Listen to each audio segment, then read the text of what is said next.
ce prix-là, je peux l'acheter. Je propose qu'on suspende l'interview. Les journalistes et moi allons débriefer le débat autour de la forêt des Baux et peut-être d'autres choses. Peut-être Maître Sim qui est invité ce soir pour vous entraîner dans le débat, dans le duel, pour vous passer au scalpel, pourquoi pas, à l'occasion, va revenir sur cette question, mais peut-être sur d'autres, et surtout sur des propos que vous avez tenus ici. Je l'ai vu prendre beaucoup de notes. Ça présage peut-être d'un duel intense, en tout cas d'un bon niveau. Maître Sim, bonsoir. Oui, bonsoir, monsieur Tonguet. Bienvenue dans l'arène. Merci d'avoir accepté notre invitation. J'aime pas beaucoup les arènes. Pas mon tempérament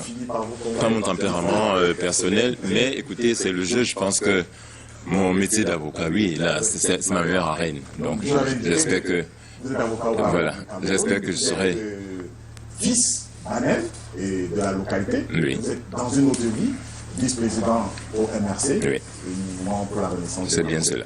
Nous vous écoutons. Vous avez une demi-heure pour repasser cette question-là. Bonsoir, mon frère. Bonsoir, Alors, deux choses.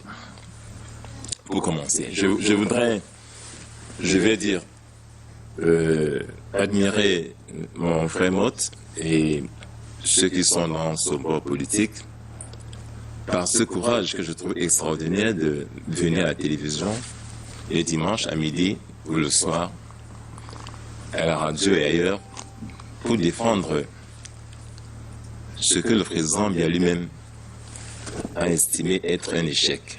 Vous vous souvenez, lors d'un discours mémorable de fin d'année, je crois en 2017, le président Paul Biya avait dit qu'il a échoué et il se posait la question de savoir mais pourquoi il y a échec alors que nous avons des talents, alors que nous avons des compétences, alors que nous avons des ressources, pourquoi tous ces doublons? Et à l'époque, je m'étais dit, à une émission de débriefing de son discours, mais il pose des questions à qui, M. Biya? C'est lui le président de la République. Et il pose des questions de l'échec à qui? Donc, je dis ceci, le président Biya lui-même a reconnu son échec, mais je vois les gens quand même qui viennent le défendre. Je dis, je vous admire. Je trouve que c'est extraordinaire, voyez-vous, de venir défendre quelqu'un qui vous a dit, moi j'ai échoué, et qui apparemment me voulait s'arrêter. Et j'ai l'impression qu'on l'a poussé à continuer. Donc, vraiment, je tenais à vous féliciter pour ça. Je suis admiratif. Vous avez sûrement deux cerveaux. Moi, j'en ai un seul parce que je comprends mal comment on peut le faire. Et alors, deuxième chose sur laquelle je voudrais quand même vous introduire, mais je ne veux pas qu'on parle des choses politiques ce soir. Parce que précisément, Paul Biya a dit qu'il a échoué. Et j'estime que s'il a dit qu'il a échoué, moi, je prends acte. Et que donc, voilà, ces débats à la limite devait être clos. Par contre, je n'ai pas accepté, M. Motte, sur la crise anglophone, ce que vous avez dit. Et il y a chez vous cette espèce de condescendance. Pour vous qui nous gouvernez, y compris votre frère qui et pour vous, est condescendant. non, je n'ai pas du problème anglophone. Vous l'avez abordé avec une grande condescendance. Vous avez, par exemple, évoqué le cas d'Ayoub Tabé en disant il n'a pas fait de construction. J'étais ahuri. Laquelle? Attendez. M. Ayoub Tabé a écrit un article dans Mutation. Je peux citer Mutation ici, non? Ce n'est pas un concurrent. Bien, de 2 pages. C'est un maître, c'était une interview dans laquelle j'ai vraiment lu cette interview de M. Ayoub Tabé, que j'ai eu le plaisir, le privilège de défendre au tribunal militaire dans ce qui a été absolument le plus mauvais procès de notre pays, pire que Nogo et les autres. Et il a écrit pour dire je suis prêt à discuter avec le gouvernement du Cameroun sur la crise anglophone. Alors pourquoi vous refusez, vous, Ayoub Tabé dise qu'il veut discuter? Il est Camerounais. Comment vous expliquez donc ce refus définitif de discuter avec lui? C'est la première question? Oui. Très bien. Le président de la République a échoué. C'est un jugement. Il a dit lui-même. Non, Pardonnez-moi, il est peut-être en mesure, dans le cadre d'une évaluation, il y a un certain nombre de choses qui marchent, qui ne marchent pas. C'est ce que nous faisons tous. Mais qui peut être également comme une interpellation à s'améliorer. Cela ne veut pas dire que j'ai tiré une conclusion de ce que j'ai échoué. Il faut le mettre dans ce contexte. Vous me parlez des problèmes de discussion avec les sécessionnistes. Je crois quand même qu'on l'a essayé, puisque pour pouvoir arriver à ce niveau de compromis-là, à ce niveau de concession, ça veut dire tout simplement qu'on a discuté. Je ne vais pas lire ce mais en même temps, en même temps, ils m'ont posé une question tout à l'heure à laquelle je n'ai pas répondu. Vous allez discuter, vous avez réussi à identifier les gens avec qui discuter. Toute la difficulté, elle est là.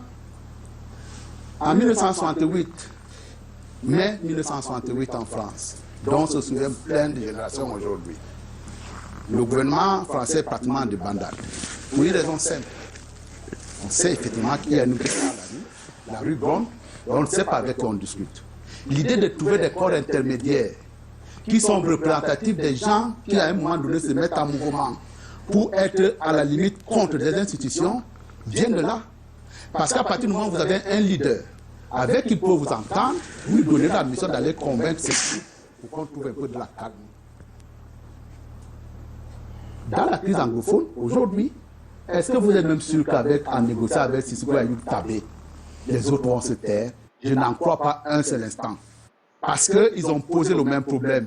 Vous discuterez avec qui? Est-ce que vous avez identifié les gens avec qui vous discutez? Mais en même temps, il y a également un temps à la discussion. Il y a un temps également où il y a des décisions qui doivent être prises.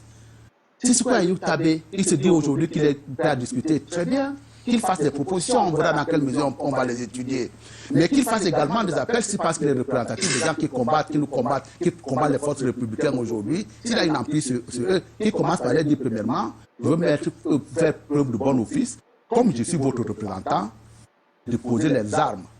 J'ai parlé de Tissane Toumi tout à l'heure. Il y a une phrase que Tissane Toumi a prononcée, que vous, des gens de l'opposition, vous n'avez jamais acceptée. On ne peut pas envisager une armée républicaine sans armes, mais on peut raisonnablement envisager des ambazoniens, des soutenus sans armes. Il demande à Ayub Tabé en disant pour montrer effectivement que j'ai une efficacité, que je contrôle les gens qui se réclament comme étant des combattants aujourd'hui, qui déposent des armes. Donc, ce sera le point de discussion. Alors, et vous voyez une erreur, je dis, mais la faute grave, mortelle, dans laquelle vous êtes tombé. Lorsque on parle d'autonomie précisément, et les autres, Simon Munzo et les autres avaient proposé qu'il y ait une all-anglophone conférence. Pourquoi est-ce que le pouvoir des hommes l'a refusé? Précisément, c'était le moment, s'il vous plaît, c'est le moment précisément de faire ce que les anglophones se retrouvent entre eux, parlent entre eux et désignent le plénipotentiaire. Vous voyez, la méthode de Roubladiz utilisée, c'était de dire oui, c'est pas une injure, c'est la roublardise. Je vais vous expliquer quoi ça veut dire. Je vais vous expliquer très bien. Je vais vous expliquer. La roublardise consiste en quoi? À faire ce qu'on appelait le GDN, le gouvernement de l'Union nationale à Yaoundé, au cours duquel les participants anglophones avaient été choisis par le pouvoir de Yaoundé. Comment vous dialoguez avec les gens? En choisissant leur plénipotentiaire à eux. Ça ne marchait pas. On voit très bien aujourd'hui que le dialogue est bien à Yaoundé et rien n'a changé. Alors je peux vous dire absolument rien. Donc cette façon de dire, mon parle à qui? Non, il y a des gens à qui on pouvait parler. Si on avait laissé le mécanisme de All Anglophone Conference aller jusqu'au bout. L'option définitive que vous avez accepté de prendre, c'était l'option militaire. De suivre ceux qui disent, écoutez, on va débattre la guerre en 6 mois. Or, mon frère Mott sait très bien que, parenthèse, dans nos forêts, on a cru qu'en 6 mois, on devait éradiquer les nationalistes et que nous rentrions dans nos villages. Ça a duré encore 10 ans. Donc, et nous, on n'était pas armés. Pardonnez-moi, à l'époque, en 63, on n'avait même pas des armes. Comment vous pensez qu'avec l'option militaire seule, vous réglez la question alors qu'on propose depuis des mois, pas seulement l'opposition, mais même les églises proposent d'autres solutions. Même nos partenaires étrangers, qui sont nos amis, proposent des solutions différentes, notamment celle d'un vrai dialogue. On y va quand à ce dialogue? Alors, la All Anglophone Conference, commençons par là. Emmanuel, je crois que tu as une lecture verticale de la vie publique. C'était pas la première. Attends, c'était pas la première. Il y en a eu avant. Très bien. Très bien. Attends, pourquoi elle n'a pas été organisée après l'élection présidentielle? On n'a pas interdit la conférence. On a dit qu'elle n'était pas opportune, mais que raisonnablement, on peut, les présidentielles passées, on pourrait... Mais qui décide de l'opportunité? Oh. Qui en décide? C'est ça le problème précisément. Attendez. De ce qui est bien pour les gens. Oui, attendez. À travers cette idée de All Anglophone Conference, il y avait quelque chose qui n'était pas ouvertement exprimé. On pensait qu'organiser la All Anglophone, on allait mettre en échec la présidentielle qui s'annonçait pour 2018. C'était ça la visée principale. À partir du moment où on a eu cette lecture-là, on a dit effectivement, nous ne sommes pas des gens qui faisons entrave au regroupement, des gens de bonne volonté qui veulent apporter leurs solutions aux problèmes. Mais attendez que les présidentielles se déroulent et après vous pouvez faire la All Anglophone Conference. À partir du moment où effectivement la présidentielle n'a pas été mise en échec, ils n'ont pas trouvé judicieux de l'organiser tout simplement. Ça fait partie également des jeux que nous devons intégrer. Les gars estimaient effectivement, c'était la tendance dans tous les bien-pensants, qui était celui de dire non, on ne peut pas organiser l'élection présidentielle dans ces conditions-là. Et donc, quand on a dit on va quand même organiser parce que de toutes les façons. Comment vous le savez? J'ai jamais entendu ce que vous dites là depuis que. C'est le développement que je vous fais. Et c'est pour cette raison-là, effectivement, qu'on avait demandé de déclarer. Du complot, simplement. Est-ce que ce que vous dites participe de l'analyse ou de révélation? C'est de l'analyse. C'est de l'analyse. Oui, c'est de l'analyse.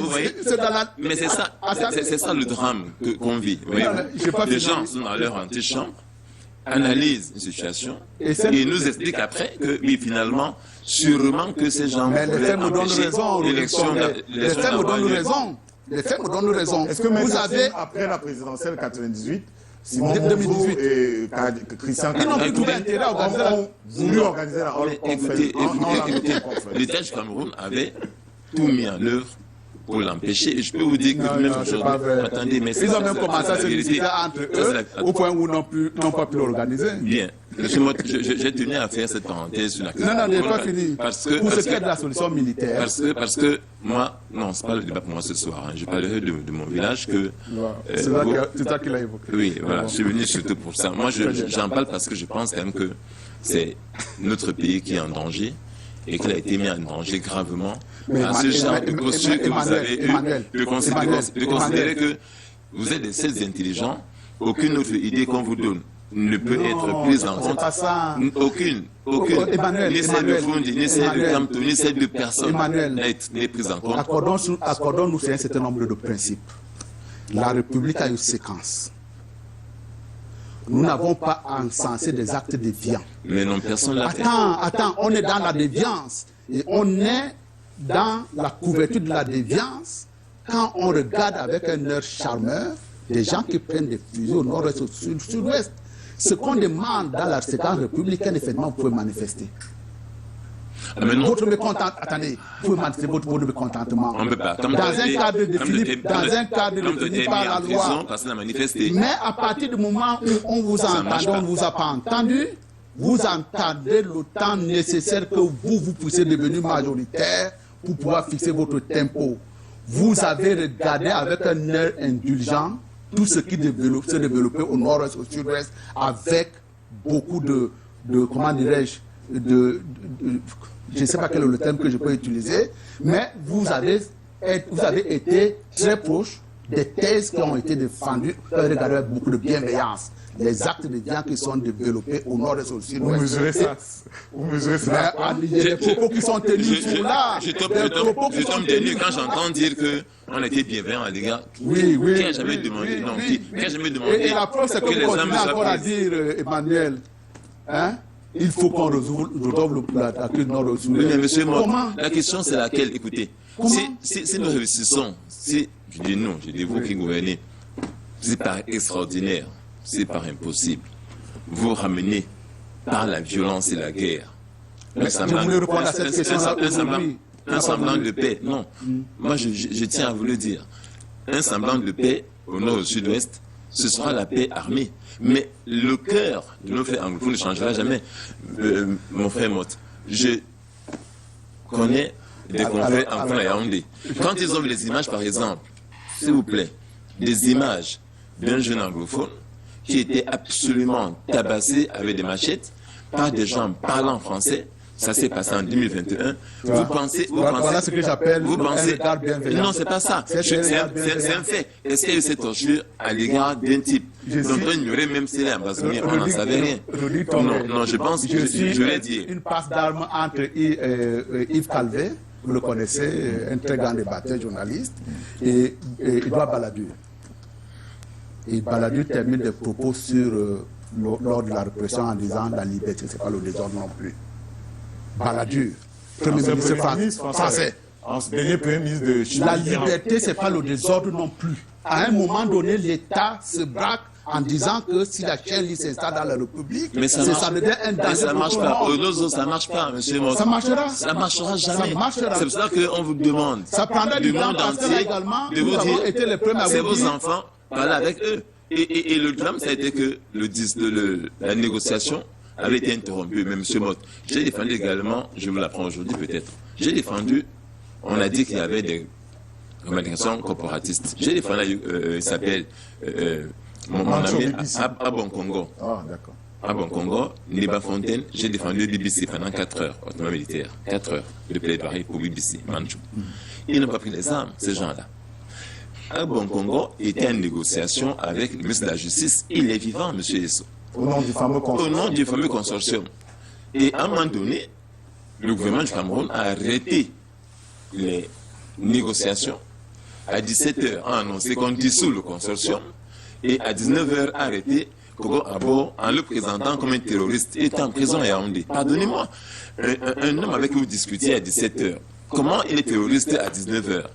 Comment le consortium est terroriste? Il peut devenir terroriste à 17h dans la preuve qu'il faisait double jeu. Non, il n'a aucune preuve. Il faisait double jeu. Le Congo est en liberté. Il n'en sait rien, mais il pouvait faire double jeu. Il montrait bien qu'il n'était pas dans un double jeu. Donc je dis, tout part de là, de cette gestion calamiteuse, et je vais dire, au thème de cette crise. Mais enfin, l'histoire dira elle-même ce qui s'est passé, et ceux qui doivent répondre, répondront.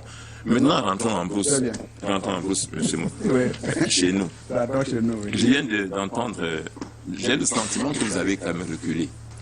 Non. Vous avez reculé. Mais bah, allez-y. Alors, monsieur Mott, vous avez pris sur vous avec quelques, vous avez dit vous-même tout à l'heure, quelques élites du camp, d'aller négocier la mise en place d'une unité pour laisser l'aménagement sur nos terres communes.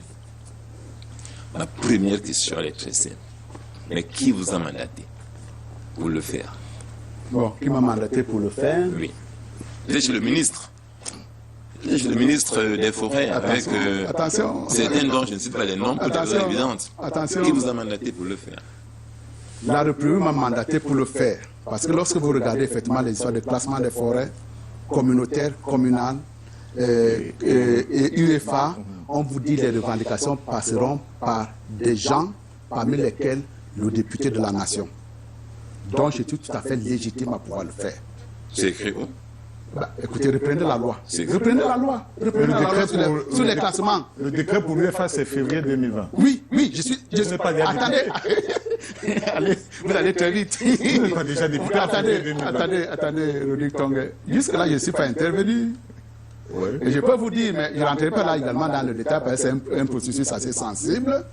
J'interviens à un moment donné lorsqu'effectivement, y compris les journaux commencent à m'interpeller. Pas seulement moi, mais mon frère également Mandio. On est en train de mettre la main sur les... Voilà. On est en train de mettre la main sur les terres bananières où sont les députés. Et je demande à Mandio, nous sommes après février. Avant février, je n'interviens pas. Je viens juste d'être élu le 9 février. J'attends effectivement que j'ai mes attributs. Et ma première intervention, c'était pendant la période d'attributs, sinon plus tard. Et je dis donc à Mandio, vous êtes plus ancien que moi dans cette histoire de députés. Essayez de voir dans quelle mesure on peut rencontrer le ministre des Forêts, de la Faune. Je suis tout à fait dans mon rôle de parler au nom des populations, d'aller rencontrer le ministre. Maintenant, si tu peux me le dédier, il n'y a aucun problème. Non, mais il y a comme des consultations préalables. C'est la deuxième question. Oui. Mais je veux bien. Monsieur Mott, je pourrais aussi aller parler le nom d'un Cameroun ou des Baniennes. Mais je pense qu'il y a Avec quand quelle même légitimité, des je sais pas, je suis quand même Emmanuel élu. Il y a quand même des préalables minimaux Oui. que je pense qui étaient escamotés.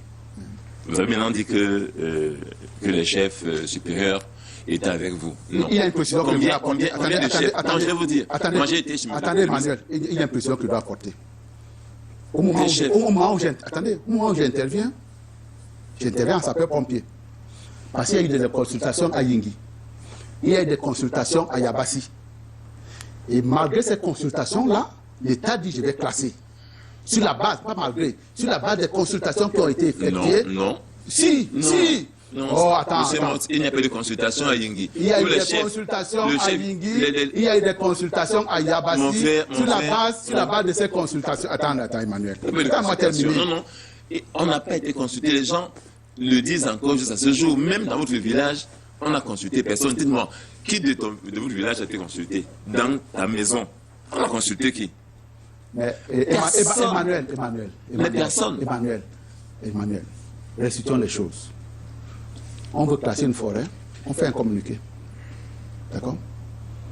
Dans le cadre du classement de la forêt, il y aura des consultations qui seront ouvertes tel jour. Vous venez ou vous ne venez pas? Ce que Emmanuel est en train de me dire là, on ne va pas de case en case pour dire est-ce que la forêt là vous on la classe. Si vous vous sentez intéressé par cette opération-là, vous irez à la réunion de consultation. Le communiqué précisément. Les réunions de consultation ont été organisées, c'est l'information que je t'apporte. Non. Ce communiqué précisément. Et donc quand j'interviens en réalité, avait été mis sous basson. Personne, même les chefs, y compris les chefs de mon village, n'avaient jamais vu ce communiqué. Et moi qui suis quand même, je peux me le dire aujourd'hui, je le sais, je t'ai amené avec ta femme dans ma forêt là-bas. Je sais que depuis plus de 20 ans, je me bats pour ça. Je n'ai pas eu ce communiqué.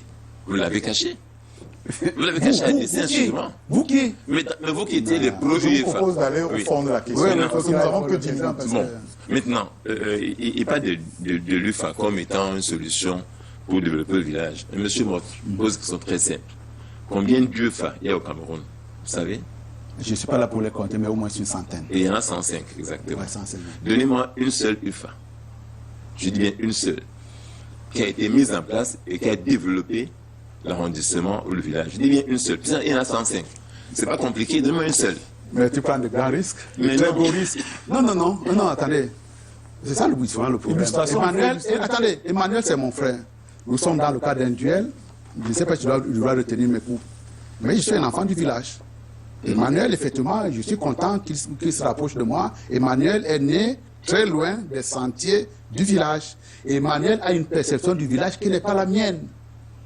Je connais le contexte, je connais l'environnement. Et pour cette raison, pour tes problèmes de consultation locale, Emmanuel, je souhaiterais que tu t'appuies sur moi pour pouvoir avoir de la lumière. Attendez, ce plateau. Oh non, mais j'en viens à la réponse. Oui. Attendez, ce n'est pas pour lui faire la leçon.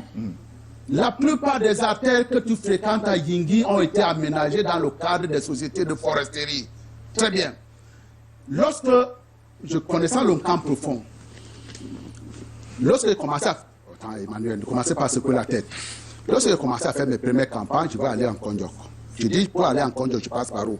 On me dit, tu quittes là-bas, tu vas à Bafang. Une fois que tu arrives à Bafang, tu commences à chercher la route pour repartir dans le département du camp. Et je suis à Douala, hein. Comment ça, on peut m'expliquer conceptuellement que pour aller, je dois aller faire un détour? Quel UFA? Encore que Bafang, mon frère me perd. Je ne te perds pas. Attends, tu vas avoir la réponse tout à l'heure. Mais non. Attends, je suis obligé de faire ce détour-là pour quelle raison? Tout simplement parce que l'artère, la route, Yabassi Bafang ne marche absolument pas, elle est bouchée. Elle est en piteux état. Aujourd'hui, parce qu'il y a une société... Bafang Kondjok aussi. En piteux état aussi. Oui.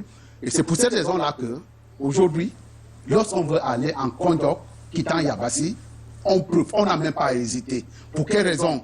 On passe par Yabassi pour aller en Kondjok, tout simplement parce qu'il y a une société forestière qui est installée à cet endroit-là et qui aménage la route. Quand une société forestière s'installe quelque part, elle n'est pas là pour faire du goudron.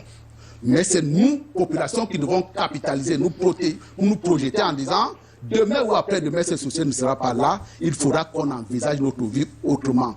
Mais pour l'instant, qui est celui où la société est présente, très souvent cette société participe de l'aménagement. Je veux continuer, Rodrigue Tongue, penser que c'est un problème marginal. Non. Lorsqu'il m'avait voir le ministre des Travaux publics pour la première fois, pour lui parler de la fameuse route que nous voulons tant, celle qui va relier Mossé à Ndoba-Saben, le ministre me dit, je suis content que vous m'ayez apporté un dossier propre. Parce que je vais financer. Mais c'est études. On l'a fait il y a 20 ans déjà, monsieur Monou, vous ne savez pas ça? Attends. Vous devez me chez moi. Ce dossier, je le connais très bien. Non, attends. Je le connais très bien, il y a 20 ans. Oh, mais tu la connais très bien. Entre-temps, depuis 2006, on n'a pas mis un seul franc là-bas. Ce n'est pas ça l'objet de la discussion. Ce que le ministre des Travaux publics me dit, c'est que le ministre des Travaux publics me dit, vous avez dit à moi que je n'ai pas la perception du village, parce que c'est tant ni loin, mais c'est quand même incroyable. Ça c'est autre chose, toi, c'est que le ministre des Travaux publics me dit, j'allais à Yabassi, à c'est Yingi, que le ministre des Travaux publics me dit, le meilleur partenaire que nous avons aujourd'hui, lorsque nous voulons faire les routes en terre, c'est des sociétés forestières. Parce que très souvent, lorsque nous avons donné ces routes-là à des sociétés qui prétendent aider des travaux publics, nous n'avons pas nos routes. Et vous citez des exemples? Oui, et il me dit... Parce qu'on attend des exemples depuis... Mais écoutez, demandez aux populations qui vivent à l'Est, contrairement à l'idée qu'ils font circuler partout. La plupart des routes qui sont en terre battue à l'Est ont été construites par les sociétés forestières. Mais il n'y a pas de route à l'Est, monsieur Mott. Il y en a. J'étais en campagne électorale pour le compte du MRC à l'Est en 2018. J'ai fait un mois entier. J'étais en Goura, mais il n'y a pas de route précisément. Donc, si vous voulez des partenaires... Mais de toutes les façons, en tout état de cause. Même la nationale numéro 13, je ne suis pas sûr que ce soit un exemple. J'ai une question, je pense qu'on va aller. On va y aller. La route qui part de Yaoundé pour Bertois, c'est bien la nationale numéro 13? Oui, mais attendez, Yaoundé Bertois, mais vous, là, vous êtes en retard d'information, ça a été bitumé entre-temps, monsieur. Mais c'est bitumé, mais je dis c'est dans quel état? Vous êtes en retard, mais entre-temps... On vous demande c'est dans quel état? Monsieur Tongue, nous parlons des routes dans... Monsieur Tongue, nous nous perdons pas. Samuel Mott. Est-ce que vous êtes parti de Yaoundé pour Bertois jusqu'à la ville frontalière à... La route est... Vous avez vu l'état de la route? S'il y a une société forestière à cet endroit... Je constate que M. Mott ne me dit pas un seul endroit que lui va... Mais je vais vous donner deux endroits. Non, c'est pas développé. Et là, c'est la plus belle route. Nous parlons maintenant de routes non bitumées. Je connais. Je ne crois pas que ce soit un exemple. Quand j'ai parlé d'entretien routier, on va pas offenser les gens de la région de l'Est. Rodrigue Tongue, quand j'ai parlé d'entretien des routes, je parle des routes non bitumées. Les sociétés forestières ne sont pas là pour faire des routes bitumées, monsieur. Mais en ce qui concerne l'infrastructure des routes non bitumées qui sont en terre, les meilleurs partenaires aujourd'hui, vous irez au ministère des Travaux publics. Mais ce qu'on essaie de vous dire, c'est que si l'état des routes bitumées est critiquable, on n'imagine pas l'état de celles qui sont non bitumées. Bien, je reviens au débat. J'ai entendu mon frère me dire tout à l'heure que, écoutez, s'il s'agit de couper quelques billes de bois, c'est ce qu'il a dit. Quelques billes de bois, pour qu'on ait des routes, eh bien, lui ferait bien ça. Monsieur Mott, je vais vous dire ceci. Lorsqu'une UFA arrive, il ne s'agit pas de couper quelques billes de bois. Les UFA, j'en ai encore vu une l'autre jour à Campo, elle a dévasté en 5 mois 2000 hectares. Je dis bien dévasté, ça veut dire qu'il n'y a plus rien. Donc, elle vient pas couper quelques billes de bois, elle déforeste. Et deuxième chose, il a dit, lui, il veut rentrer au village. Mais monsieur Mott, c'est même ça la question de fond sur laquelle on devait commencer aujourd'hui.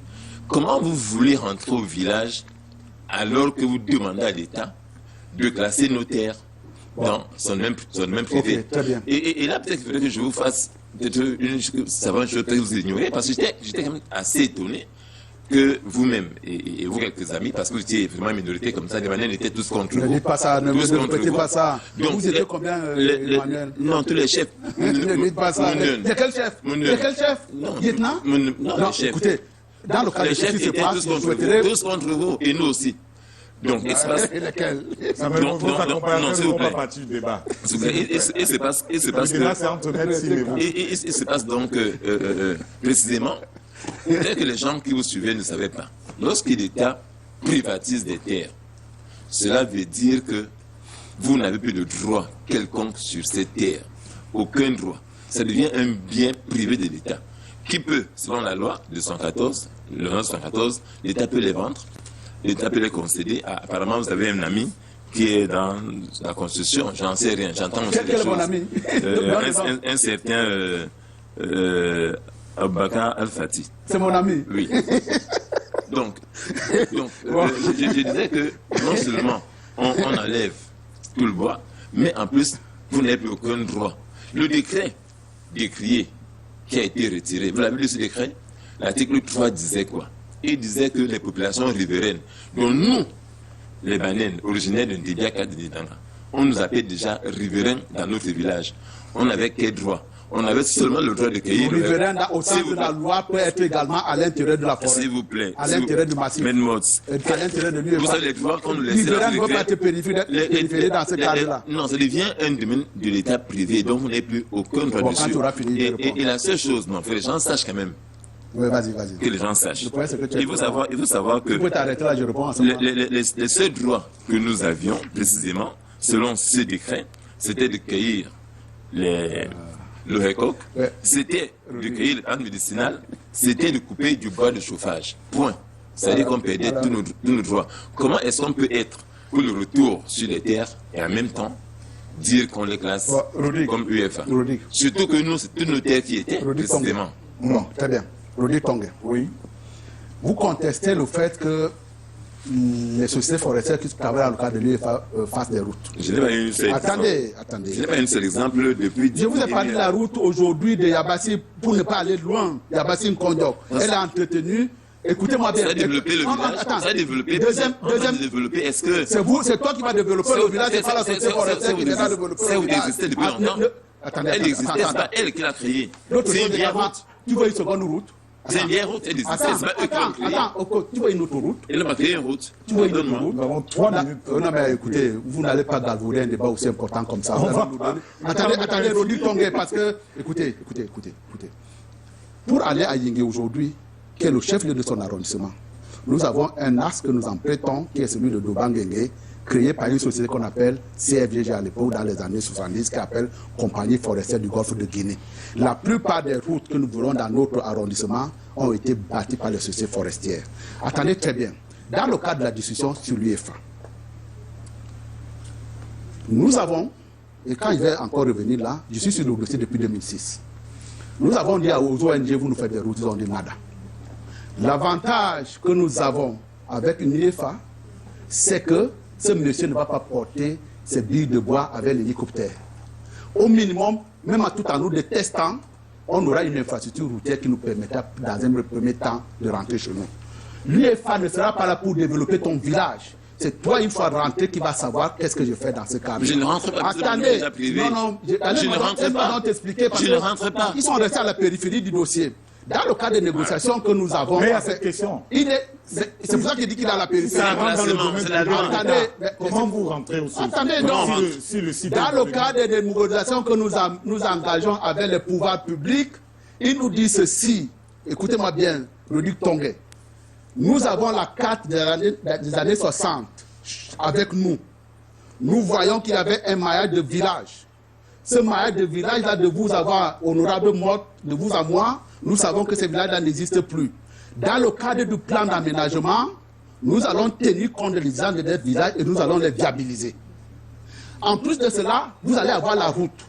Et une fois que vous avez la route, si vous voulez véritablement repartir chez vous, nous avons un élément supplémentaire. Il y aura une unité de première transformation qui sera installée en pleine forêt. Pour dire quoi? Les gens qui veulent rentrer, ils ne vont pas avoir pour première activité d'aller cultiver. Il faudra d'abord qu'ils s'installent autour de l'usine, se développent autour de l'usine et commencent à réfléchir comment est-ce qu'ils font pour s'installer, pour faire des plantations. Nous avons tout gagné dans cette histoire. Maintenant, attendez. Les gens qui sont dans la revendication foncière, je vous rappelle, Maître Sim, que tout ce qui est dans le domaine national n'appartient à personne. À la limite, vous pouvez vous agripper sur des mises en valeur pour pouvoir le transformer en propriété privée par la suite. Mais en ce qui concerne les mises en valeur, dans notre localité, ça devient même quelque chose d'hypothétique. Je suis là pour négocier. Écoutez-moi bien, Rodi Tongue. Et effectivement, nous avons cette discussion-là entre nous. Et on veut me mettre échec et mat. Vous n'aurez pas à aller discuter. Je vous rappelle que dans la République, il faut savoir discuter. Et les gens qui me disent, vous ne pouvez pas aller voir le ministre, je leur dis, voilà, très bien. Nous sommes dans une communauté où on ne veut pas perdre notre massif forestier. On fait 2 camps. Il y a un camp des gens qui font le juridisme, c'est son cas. Il y a un camp d'un gars déshérité comme moi qui veut négocier. On va faire deux camps. Mais monsieur, j'ai négocié. Attends. Vous n'êtes pas le seul, on va avoir des ministres, hein. Il ne faut pas croire ça. J'ai été chez Atangandji, vous savez pourquoi? Parce que votre village, notre village, depuis son temps, a été classé zone interdite, vous le savez. Vous avez fait quoi pour que ce soit levé? Il y a un arrêté qui classe notre village comme zone interdite, vous le savez. Je l'ai dit, on va faire deux camps. Hein? Il y a le camp des juristes, il y a le camp des négociateurs. Moi, je suis un petit négociateur. Chacun va prendre sa voix. Pendant qu'il négocie, vous faites le juge. Si vous gagnez, vous aurez gagné pour la communauté. Si je gagne, j'aurai gagné pour la communauté. Mais attention, monsieur, s'il y a un camp qui fait perdre une communauté, la communauté, on va lui demander des comptes.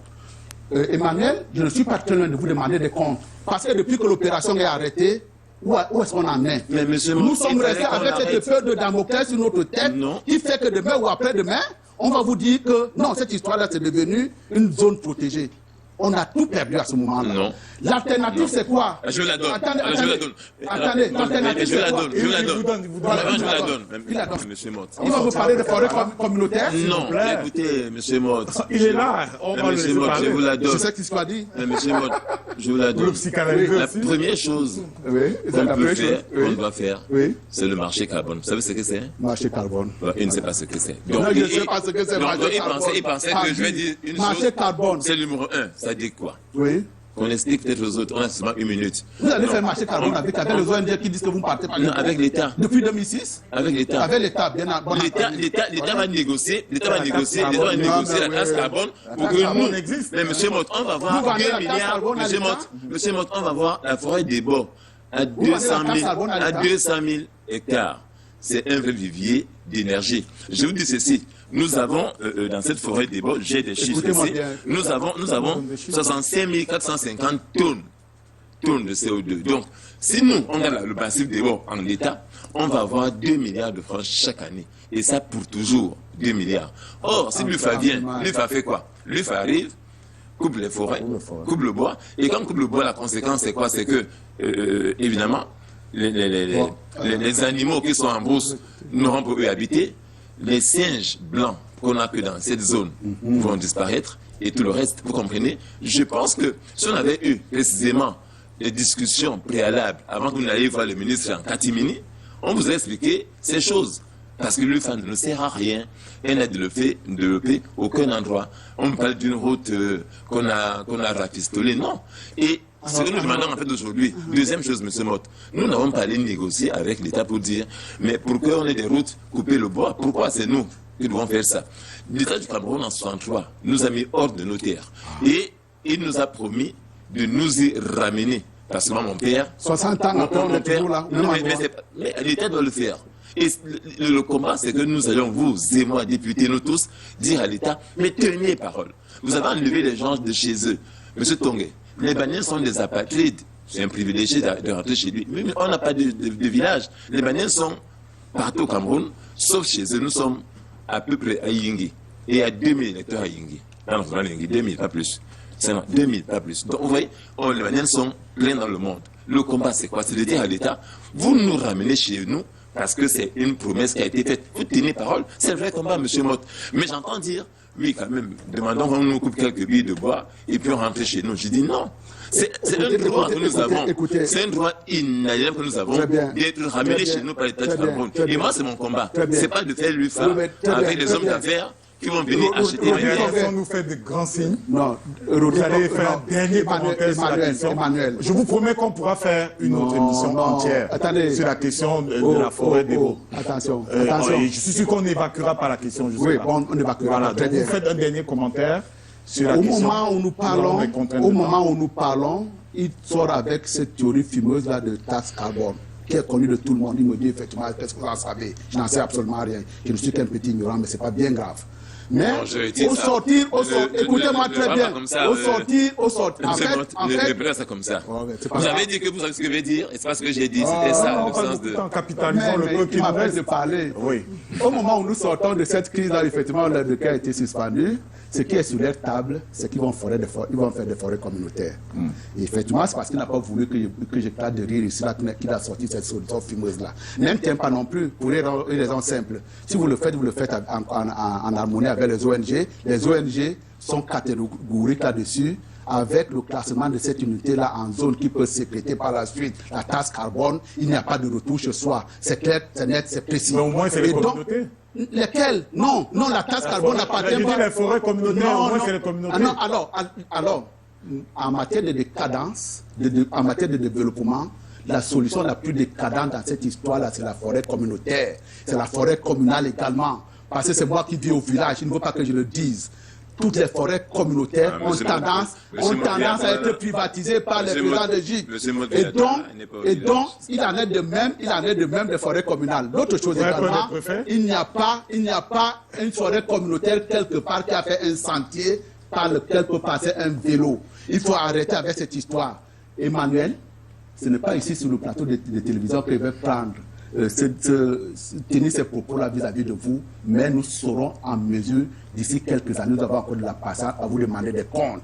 Parce qu'à faire de l'amusement pour quelque chose d'aussi important, d'essentiel, il vous reste combien de temps à vivre? Non, mais monsieur, je refuse qu'on privatise mes terres, parce que moi, je dois rentrer chez moi. C'est ça ma question, c'est mon débat. Et je veux dire, en terminant que je n'ai pas aimé qu'on essaie d'exclure les bananes de ce combat. Tous les voilà. Tous qui sont du Tico, ne peuvent pas rester les bras croisés quand nous avons des problèmes, parce que finalement, ce qui arrive chez nous peut arriver chez eux. Et que c'est le faire. Et vous passez chez nous, pour aller chez nous, quand je suis à Yaoundé, je dois aller chez moi. Une autre révélation. Je vais passer par là-bas. Donc, comment demander que les bananes soient exclus et on combat le conseil des bananes? Je suis étonné que vous ayez dit ça, mon frère. Non, écoute-moi donc. Je suis étonné. Je vais te porter une autre révélation. Je suis étonné. Attendez, prenez ça pour vous. Attendez. Dans le cadre de cette négociation, vous savez pourquoi je ne parle pas avec mon camarade Mandio, le ministre des Fonds de la Forêt? Il me dit ceci. À partir du moment où on a enlevé la partie de la forêt qui appartenait jadis au département de Mbam et Noubou, je ne me sens plus concerné par cette sous-promotion. Oh, je suis étonné qu'il ait dit ça. Exactement cela. Écoutez-moi très bien. Il n'est pas ici pour répondre, de toute façon. Dommage. Vous pouvez le consulter. S'il veut qu'il aille porter plainte. Attends. Non. Il se passe tout Vous simplement. ne protégez pas l'immunité. Nous n'avons pas d'immunité. Attends. Nous n'avons pas d'immunité. C'est moi qui tiens les propos. Oui, mais c'est sur notre plateau. C'est moi qui tiens les propos. Il n'en reste pas moins que le jour où je m'en vais voir le ministre des Forêts, il sort avec une lettre fumante où il écrit notamment Jules de Rondongo laissera la forêt de bananes. Ça me semble totalement suicidaire. Dans le cas de ce que je défends le principe. Dans le cas de ce que je défends une certaine appartenance à un territoire sans toutefois exclure qui que ce soit. Mais dans cette histoire-là que vous avez transformée en jeu et en amusement, effectivement, c'est vous qui jouez avec nos forêts. C'est vous qui jouez, ce n'est pas nous. Nous avons noté votre proposition sur l'enlèvement de la biomasse qui peut être... c'est ça. Le temps était court, il y avait de solutions. Il y a d'autres solutions, il y en avait d'autres. Mais pas celle-là. Le temps qu'Alain Gisan Kanga s'installe, j'ai envie de prendre cette